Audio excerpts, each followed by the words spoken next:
Hello and welcome. Today we will be seeing a real deployment of a microservices applications um, through AKS and in a very secure way. So this is a very interesting and a complex demonstration, and I'm not going to waste any more time into any introductions here, but I just want to let you know that this particular video or demo is in conjunction of my past two videos on AKS, which is introduction to AKS or Azure Kubernetes Services, and another demo that I have created for Azure Kubernetes Services for the voting app. So if you have not watched those two videos, I would put them into descriptions, and you may want to watch them to have a better understanding of what we are trying to accomplish in this lab from the AKS perspective, from container perspective, as well as from the microservices perspective. Now, before I actually show you what the lab looks like and give you a initial flavor of the solution, and then we would actually go into the solution and deploy it. The components of this particular solution, a complex solution, obviously is microservices. I'm not going to talk about more details about microservices because that's not the focus here. I hope you all understand microservices by now. But we would be using three microservices in this particular lab. One would be a Node.js front-end web app. The second would be a data API Node.js. Both of these parts or both of these microservices do not talk to each other. And the third component or third microservices would be a MongoDB, and data API would be talking to MongoDB, which we are going to talk in a few seconds. So that's our microservices, three microservices: front-end web app, data API, and MongoDB, right? Obviously, we are hosting that in Azure Kubernetes Services, so that's our another component. And then in terms of providing additional security layer, when we are talking about accessing the front-end web app, we are using Akamai as a web access firewall in front of it, and we would also be using Site Shield of Akamai feature there. We'll talk about it, how and what it does for us if you're not familiar with Akamai and Site Shield. And then we are also going to use SAP API management here. So when the users are like Angular client, as I said, that in terms of microservices, the front end web app and the data API do not talk to each other. Rather, the front end web app would send it to the Angular client, and Angular from the endpoint perspective, this is an environmental variable that is set on that pod, and then the end user, the Angular client, would connect to the data API through SAP API management, right? And then of course, so let's look into the lab, and that would give you a little better understanding. But these are the four major components of the solution, which makes it very interesting. In my viewpoint, I'm not sure how you feel about it, but let's now look into the lab. And the looks complex here, but I'll try to make it as simple as possible. So when we have the Angular client, the step number one is that the user would go into the browser and type aksdemo.bsnconnect.com, right? So that's so, and I'll show you in a second. This aksdemo.bsnconnect.com from the DNS perspective would be cnamed to aksdemo.bsnconnect.com.edgesuite.net, which is the DNS name for the edge host name for Akamai servers. And Akamai server would in turn would talk to the origin server, which would be the public IP or DNS name of the ALV that is deployed as a part of AKS, right? And this would be the first IP here. So that's the first route. So the user connects it to aksdemo.bsnconnect.com, which gets renamed to aksdemo.bsnconnect. That means it hits the Akamai server. Akamai server provides all the functionality and feature of the web access firewall plus the site shield, and I'm going to talk about site shield in a second. and then the traffic is Akamai acting as a reverse proxy here, sends the traffic to the Azure Load Balancer DNS for the public IP that I'm going to show you. And once it is at the ALB um, with their ALB rules now would forward it to the NSG cluster, so AKS cluster, which is where we are using the network security group, and the network security group is configured based on Akamai Site Shield. The Akamai Site Shield is all those Akamai server IP addresses that would be communicating to our Azure Kubernetes cluster. So basically, we are not allowing any other traffic to come to these nodes from an external or public network except from Akamai, and that is accomplished to this site shield, right? And that's what I was talking about. So we took care of it so that we do not expose our front-end web app to any external possible attack. We have all the functionality of web access firewall, all the advantages, taking care of DDoS and whatnot, right? And then once it comes at this particular pod here that is running on this AKS cluster, it's a single replica here in our lab that you will see it down the road, is listening on port 3000, so it gets proxied to port 3000. Now, that's your step number 3 here. So now the user sees the page, the web app page, and when user tries to hit the data and try to get a data on this page, obviously, because this is an Angular client, it goes back through Akamai all the way to the client because the front-end web app has been configured with the environmental variable for the data API. And once it comes here, the data API from the Angular client perspective, now what we have configured in order to get to the data API, we send it to the SAP API through SAP API management here. We'll show you that here in a minute. And once the SAP API management provides all these additional features that I'm not going to talk about it in this particular demo, but if you are not familiar with SAP API management, you might want to use Azure API management, perfectly fine. This customer that I'm working for has decided to use SAP API management. That's why we are using SAP here.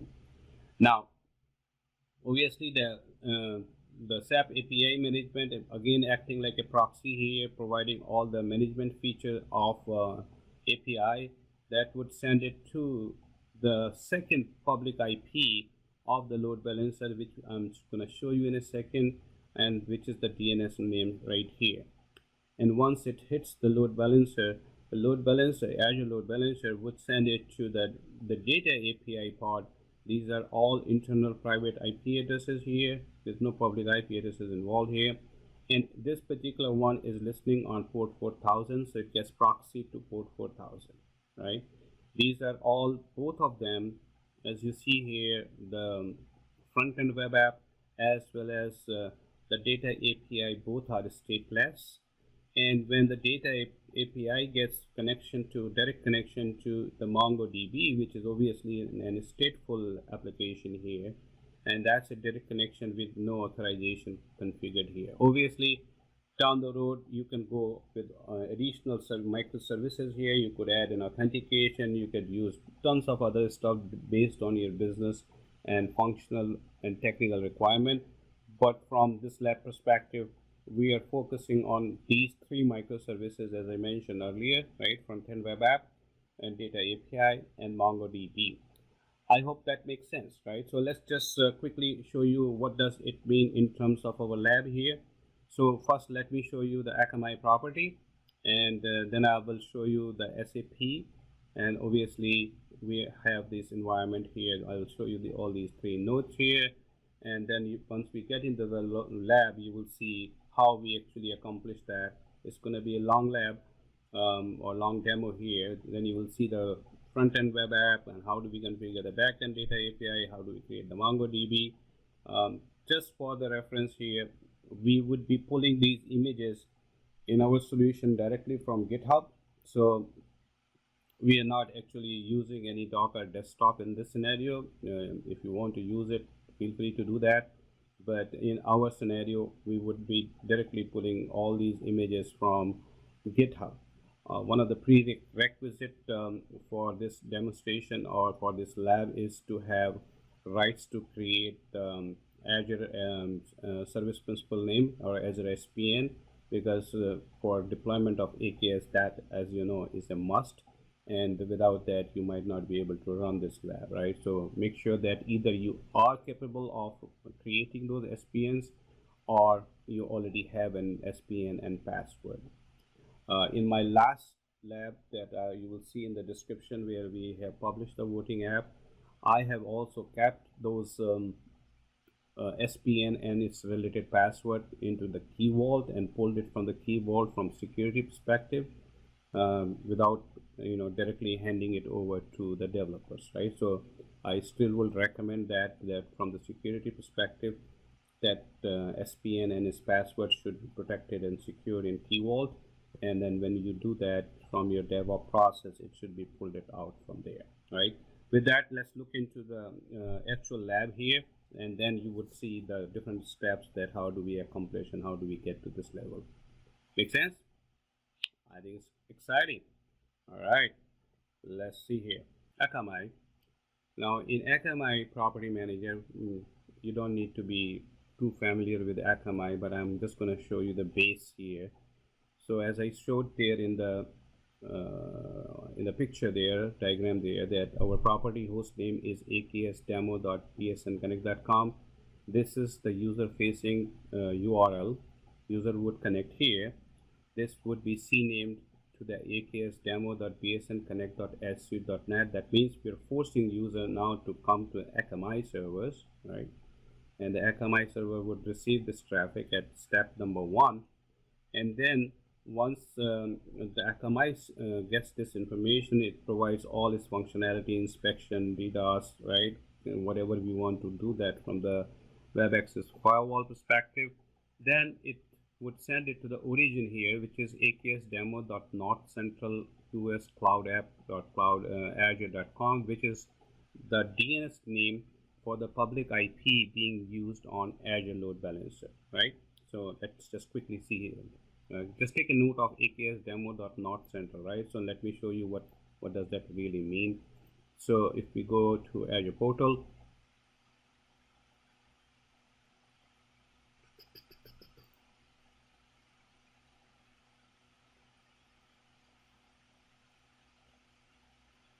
and we go to the resource group here, and this is our infrastructure resource group for our AKS cluster, and here is our load balancer. And you would see here that we have 2 IP addresses, right? One is for front-end web app, and one is to get to, this one is for front-end web app, and this one is to get to the API, data API part there, right? So these are the 2 public IPs here. You can see the backend pool.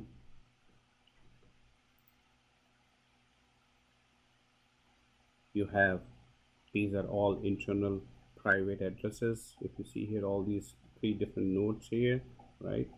Now I'll show you the nodes as well, but also the load balancing rule here is very straightforward here, right? So one is for the front-end web app, and the second is for the data API, right? So this is for front-end web app, and this is automatically done through Kubernetes. This is the power of Azure Kubernetes service orchestration. You really don't need to do any of that, and you will see that in lab. It's automatically configured for you. And the second one is for the data API that we were talking about, right? And very straightforward, 80/80, and everything is good. Now you also look into our nodes here. So basically, if I go back to the resource group, so we have our 3 virtual machines, the 3 nodes cluster that we have shown you in the picture, 1, 2, 3, right? Then we have the availability set from the high availability perspective of these nodes. Obviously, we have the disk. I have already showed you the load balancer. Now, the interesting part here is the NSG, which is also I talked about earlier, where we are preventing any external traffic, inbound and external traffic, and we are only allowing it through this rule, inbound rule, that is, these are all Akamai IP addresses, so we're not letting anything else come into our Azure environment, especially to our front-end web app. We are protecting it, right? So that shows you this, and these obviously these NSGs are linked to each of these nodes here that we have shown you in the cluster. So that explains you that part. And let's look into the registry in the cluster too. So where is that AKS demo? So here is my container registry. Here is my cluster service, Kubernetes services running here, and you can quickly look into, especially from the networking perspective, and you have this internal IP address scheme here that we are talking about. The DNS server is being used. This could be very complex when we talk about DNS servers or advanced networking on AKS, but from our perspective, we really don't need it. And these are the IPs that are automatically being assigned, and I will talk about in our demo of using these IPs or not using these IPs, and why do we use this IP versus why should we not even use them, right? So these are very important part of our design process. I just want to show you that. Forgot to show you the DNS names that we are using on the ALD side. Let me quickly show you that, and you will see that these public IP addresses are automatically created. This one here, the 6.1, if you see here, this is the public IP address linked to the ALB, which is being used for the web app, front-end web app. And what I did here is that I just gave it a DNS name here, which is what you were seeing into the picture here, right? AKS demo.northcentralus, which is what you were seeing as a origin server on the Akamai side, right? And going back here, so this is our AKS demo, that's for the front end. Now we're going back here, and we'll also see the second public IP, which is again assigned to the Azure load balancer. And here we are using API 01 North Central US, right? So that's the second one. And if we look back into our diagram back here, this is where when the Angular client comes back, this particular thing is mentioned into the deployment or environmental variable here on the front-end web app, right? So when it comes back to the user gets directed to this particular URL, basically app01 North Central US Cloud App Azure.com, and that is actually pointing to this particular one is actually pointing to this address here, right? So what I did actually into the deployment file here, the YAML file, if you see the YAML file for the front end here, we changed the endpoint, API endpoint, which we have been talking about, to pointing it to directly to the SAP API, right, management side. And that's what, if you now look at it here, it would probably make more sense if I can show you API portal, right? I'm not going to go into the API management here, but that's my API here, recent API that we are using, and that's our URL. Right, so this is where the URL was, API North Central US. That's our, that's in the Azure load balancer. That's our target. That's where it will be sending it to. And you already saw that this is our URL. That is what I have shown you in the picture here too, right?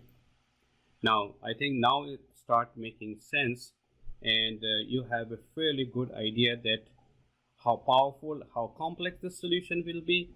But at the same time, when I look into complexity, it proves two different points, which I definitely want to mention it.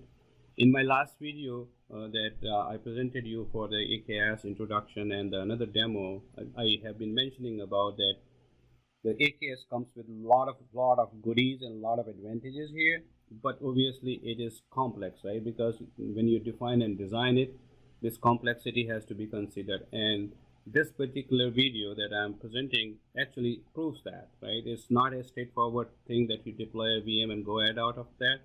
You will have to go through several steps here and processes to make sure that this end product is easily available. That's the one point, right? That's the point number one. The point number two here that you would see in the demo is that the agility and ability to take the advantage of microservices, to take the advantage of AKS and change the code and change the thing on the fly.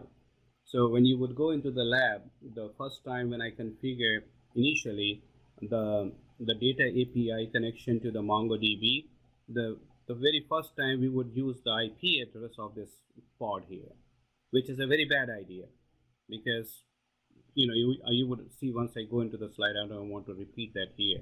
You will see why it is bad. But because of the flexibility, agility of microservices coupled with the AKS, then we would change it. And instead of using a IP address connection, we would create a service for MongoDB, and we would make a connection from data API to the MongoDB service. And this is where the DNS comes into picture. This IP address is built inside and embedded into this service. And the internal Kubernetes DNS that you saw, that the DNS address I showed you, that is going to take care of this connectivity. And we don't really need to, unless this is absolutely required to go for advanced networking, this is all done for you automatically through Kubernetes or AKS orchestration, which is extremely powerful. That is another point that I want to establish, right? So that's what we change it. And again, when you will see in the lab, when we will configure this front-end web app, the initial first time I would configure the front-end web app to the IP address of this load balancer, right? So that it can connect to this variable, the environmental variable that we are talking about, to connect to data API to this Angular client. But then as the flexibility of the solution, flexibility of microservices and AKS, then we will change it to the actual IP address, or then we will change it to the SAP API, which is I just showed you here, right? Which is what I was showing you in the YAML file here.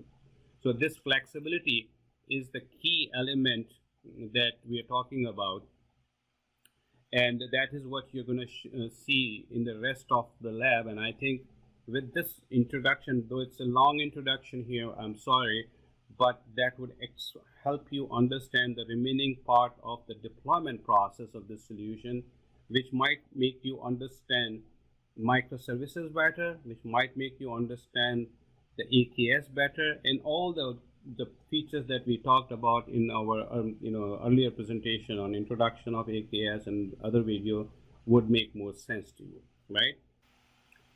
All right, so let's look into the final product here and our solution. So all what we did and talked about for last 25 minutes, now you will see that I'm connecting it to AKS demo.bsn connect, right, which is what is the user-facing URL, which is actually getting into through Akamai and rendering us the web page.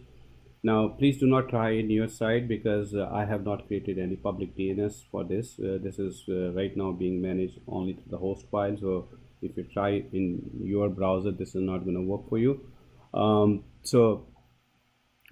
That's what it is. And this is the front end page, and if you just go here, we have this is how the user would see the first page, and then you can see the events here. This is the data that we have pushed as a demo data here. There's no future, this is past activities. You see here some of that data just to prove the point that this is all coming from MongoDB. And if you go to the reports here, you can also see the different reports here, right? Refresh report. This is all a part of the MongoDB connection.